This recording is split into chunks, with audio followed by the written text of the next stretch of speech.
Dit is 'n biologiese noodsaaklikheid. 60% van my liggaam is dit. Dit reguleer temperatuur, dit vervoer voedingsstowwe en dit spoel afvalstowwe uit. En dan in ekosisteme en groei, dis 'n oplosmiddel, sodat plante minerale kan opneem uit die grond. Dit vorm landskappe en dit skep 'n habitat, 'n blyplek vir ontelbare spesies. Ek praat van water.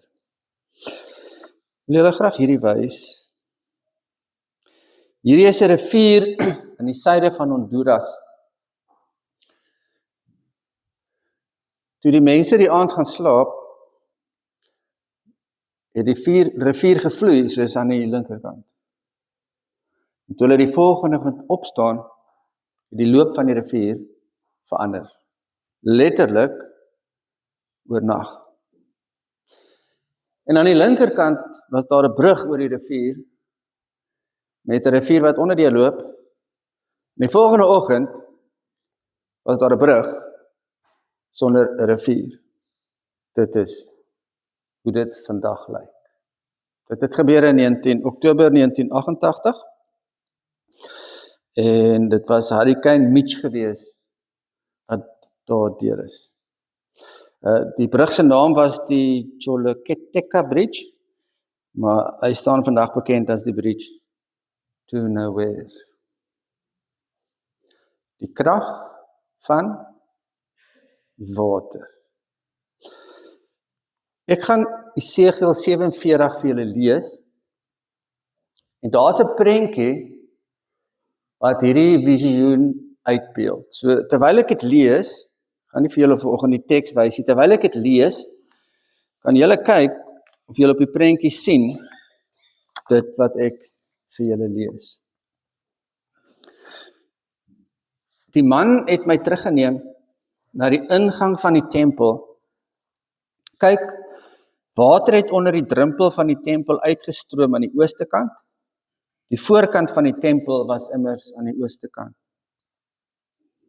Die water het onder die tempel uit aan die regterkant, suid van die altaar afgevloei.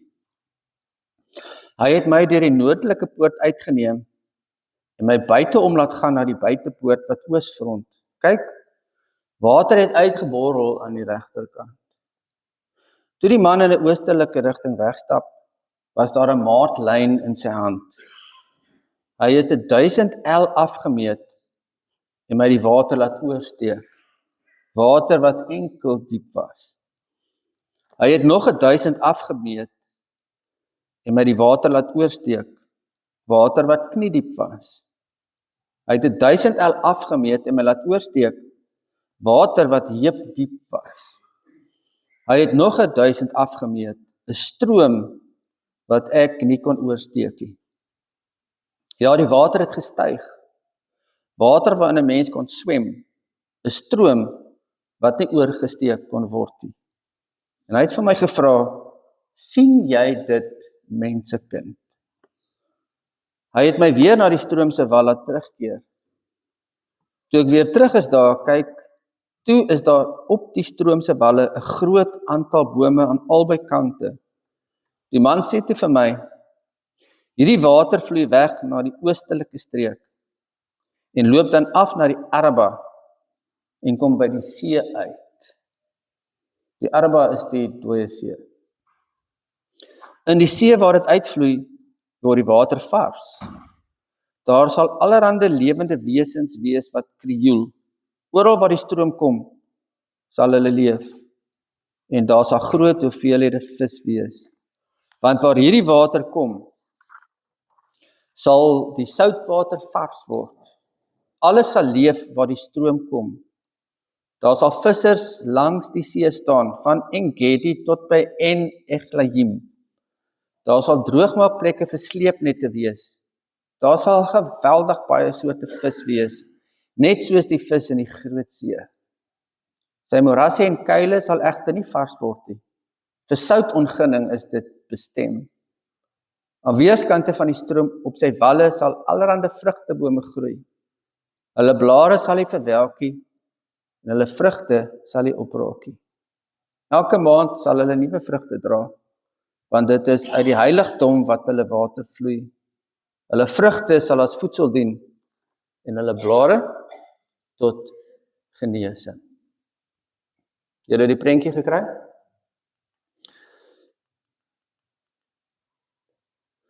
Hier is sommer net 'n ander uitbeelding daarvan, maar ons kan vinnig daar verbygaan.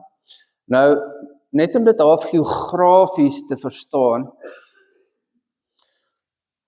in hierdie visioen is daar waar die geel blokkie is die tempel, en dan vloei die water uit, en dan vloei dit in die dooie see in, en dan vloei dit uit in die Rooi See. Nou, dit is 'n visioen. Met ander woorde,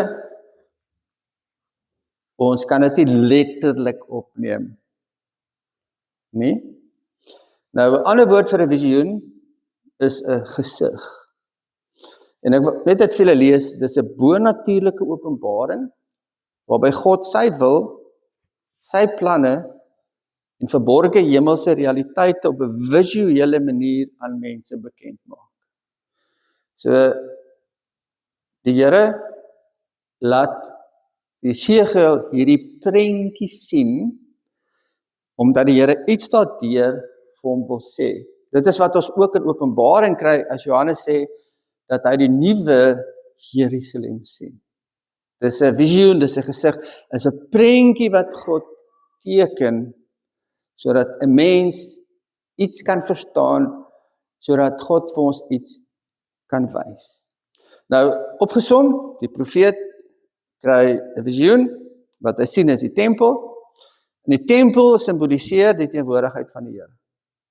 En uit hierdie tempel vloei water, dis 'n klein vlak stroompie, wat dieper en dieper word. Die belangrike om raak te sien is die effek van hierdie stroom. En dit is dat dit lewe bring waar dit dood is. Dit vloei in die dooie see in. In die dooie see is daar geen lewe nie. Die soutinhoud is net eenvoudig te hoog. Dit vloei in die dooie see in, en skielik is daar 'n oorvloed vis in hierdie rivier, in hierdie see waarvan die water vars geword het. En dan in die woestyn, dit vloei deur die woestyn, en daar's bome wat vrugte dra. En die interessante is, dis nie bome wat elke seisoen vrugte dra nie. Dit is bome in die visioen wat elke maand vrugte dra. En dit gaan hier oor die verskil wat die Here se teenwoordigheid maak. Voordat hierdie stroom gevloei het, is dit dood en is kaal. Die woestyn is kaal, daar is niks wat daar groei nie. Die see, die dooie see, is soos in Geneon dood. En dan, as die water begin vloei, dan verander God daai dood en kaal prentjie, en is daar lewe, is vrugbaarheid, daar is genesing, en daar is vernuwing. Dis die verskil wat die Here se teenwoordigheid maak. En hier is die vraag: glo ons dit nog? Glo ons dit nog met ons hele hart, dat die Here se teenwoordigheid dinge verander? Dat die Here se teenwoordigheid hierdie goed laat gebeur? Dat sy teenwoordigheid lewe bring, dat sy teenwoordigheid vrugbaarheid bring, dat sy teenwoordigheid genesing bring, en dat sy teenwoordigheid vernuwing bring. Glo ons dit nog regtig? As God se teenwoordigheid verwelkom word, dan verander 'n mens se lewe. Dis wat hierdie gedeelte sê. As God se teenwoordigheid verwelkom word in 'n gesin, verander 'n gesin. So ook verander 'n gemeenskap. Dis vir ons nogals moeilik om dit te glo, né? Hoe kan 'n gemeenskap verander? God se teenwoordigheid verander 'n gemeenskap, verander 'n skool, dit verander 'n gemeente. En dit bring oral daar, bring lewe, dit bring genesing, en dit bring vernuwing. Wat ek vir myself moet vra is, glo ek dit Regtig. 3 goedjies oor verandering. God se teenwoordigheid verander 'n lewe. Lewe, werklike lewe is hierdie dinge. Dis wanneer ek vrede ervaar en wanneer ek in vrede leef, wanneer ek weet daar's 'n doel met my lewe, wanneer daar sin in my lewe is.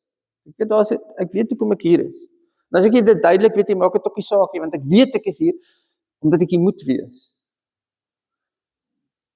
'n Mens lewe wanneer jy hoop het. En hoop in die Bybelse sin van die woord, wanneer jy kan leef met 'n verwagting, met 'n opgewondenheid. Wonder wat gaan die Here doen? En 'n lewe is 'n lewe wat gekoppel is aan die bron van lewe. En dis die Here God. Lewe kom nie van binne nie. Lewe kom nie van binne nie. Dis hoekom hierdie lysie van goed, om sukses te behaal, om goede te besit, om al my aandag op verhoudings te fokus, om plesier te soek. Dit is nie goed. Wat volhoubaar lewe vir 'n mens bring. Hierdie gedeelte leer ons, lewe kom van buite. Lewe moet invloei. En God is die bron, dis die tempel, soos die tempelrivier ingevloei het in daai landskap, ingevloei het in die dooie see. So moet God se lewe in my invloei. En die invloei van God se lewe is baie keer stadig. Enkel diep, knie diep, heup diep, te diep om oor te steek. Maar as 'n gemeenskap die Here se teenwoordigheid verwelkom, dan met tyd word die lewe al meer. En baie mense het hierdie getuienis. Baie mense sal sê, voor Jesus, voordat die Here in my lewe gekom het, was ek 'n gebroke mens. Voordat die Here in my lewe gekom het, het ek rondgeloop met 'n stuk woede in my. En 'n stuk bitterheid en 'n stuk verwyte. Voordat die Here in my lewe gekom het, was vrees my oorheersende emosie. Voordat die Here in my lewe gekom het, was ek verslaaf gewees. Toe die Here in my lewe gekom het, het hy my genees, het die Here my kwaad weggevat, het die Here my vrees weggevat, het die Here my vrygemaak van my verslawing. God se teenwoordigheid verander 'n lewe. God se teenwoordigheid verander ook moeilike situasies. Hier's 'n paar. Verhoudings kan 'n moeilike situasie wees. Geld, gesondheid, studere. Deure wat oop was, is ewe skielik toe. Sekere deure, ek staan en klop en die deure wil net nie oop gaan nie. Dis moeilike goed in die lewe. En dan is dit hierdie prentjie van toe die rivier vloei deur die woestyn, is daar bome met vrugte wat elke maand daar is, met blare wat genees, oorvloed vis. Die interessante in hierdie gedeelte is dat hierdie ouens wat nou in die visioen wat vis vang in hierdie dooie see waar daar oorvloed see is, hulle vang soveel dat hulle net kan relax en die net 'n bietjie kan laat droog raak. Want daar's oorvloed. As ek die Here laat invloei, laat inkom in my moeilike situasie, is dit wat ek kan verwag. God se teenwoordigheid verander 'n hopelose situasie. Hier's 'n paar. Partykeer is 'n verhouding 'n hopelose situasie. Partykeer is dit my kind wat dalk die pad byster geraak het. Partykeer is dit 'n droom wat ek gehad het, wat dood is, wat aan skerwe is. Partykeer is dit 'n las wat ek al dra vir jare. In hierdie visioen sê die Here, geen plek is te dood vir God. Geen plek is te dood vir God. So laat die water invloei. Dis wat ons moet doen. Laat die lewende water invloei in ons lewens. Laat die Here regtig inkom in ons lewens. En dan is 3 goed belangrik. Die eerste is dat ek 'n oop hart sal hê, dat ek myself regtig sal oorgee aan die Here. Onvoorwaardelik oorgee aan die Here en sê, hier's ek, vat Vat my drome, vat my ideale, vat wat ek besit, vat my persoonlikheid, vat my ervaring, vat alles van wie ek is, Here, en ek gee dit vir U. En oorgee is, 'n oop hart is ook om te vra, om te sê, Here, maar ek sukkel. En dit beteken ek moet erken teenoor myself, ek moet erken teenoor die Here, my nood, dit waarmee ek sukkel, en dit waarna ek absoluut niks kan doen nie. Tweede, om die water te laat invloei, is om tyd saam met die Here deur te bring. Om in die rivier te kom. Om in die rivier te wees van lewende water. En dan is ons maar weer terug, wat ons die hele jaar vir mekaar sê, dis hoekom dit belangrik is om Bybel te lees, hoekom dit belangrik is om te bid. Want wanneer ek Bybel lees, en ek is met die Here besig, en wanneer ek bid, en ek is met die Here besig, is ek in die stroom. Ek was hierdie week by noem dit maar 'n werkswinkel van die Synode. En ons het onder andere na hierdie teks gekyk. En toe ek en 'n kollega van 'n plattelandse dorpie 'n gesprek hieroor gehad. Ons het van mekaar gesê, ons is baie keer so ge-worry oor wat op die wal aangaan. Gebruik nou die beeld van die visioen, hè. So ge-worry oor wat op die wal aangaan. Gaan die bome groei? Gaan die bome vrugte dra? Terwyl die bome het gegroei, die vrugte het gekom, sonder dat die profeet in die rivier enigiets daaraan gedoen het. Bly net in die rivier. En dis hoekom die kerk belangrik is. Dis hoekom belangrik is dat ons so by mekaar kom. Want dis deel van in die stroom wees. En dan verwyder blokkasies, né? Dit is maar so dat sekere goed in ons lewens, blokkasies is die invloed van lewe, van die lewe wat die Here gee. As ek nie kan vergewe nie. As daar iemand is, teenoor wie ek leef, met 'n verwyd, met 'n betryd, dis 'n blokkasie. Trots is 'n blokkasie.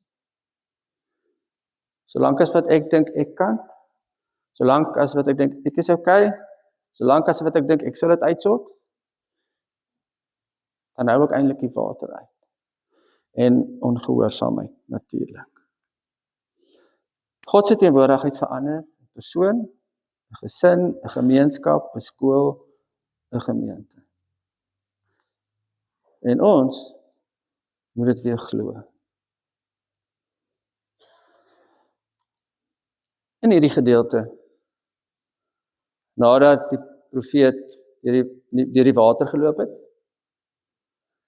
en op die ou end vat die man in die visioen vat hom terug na die wal, en dan sê hy vir hom, hy kyk nou terug, né? Dan sê hy vir hom, sien jy dit, mensekind?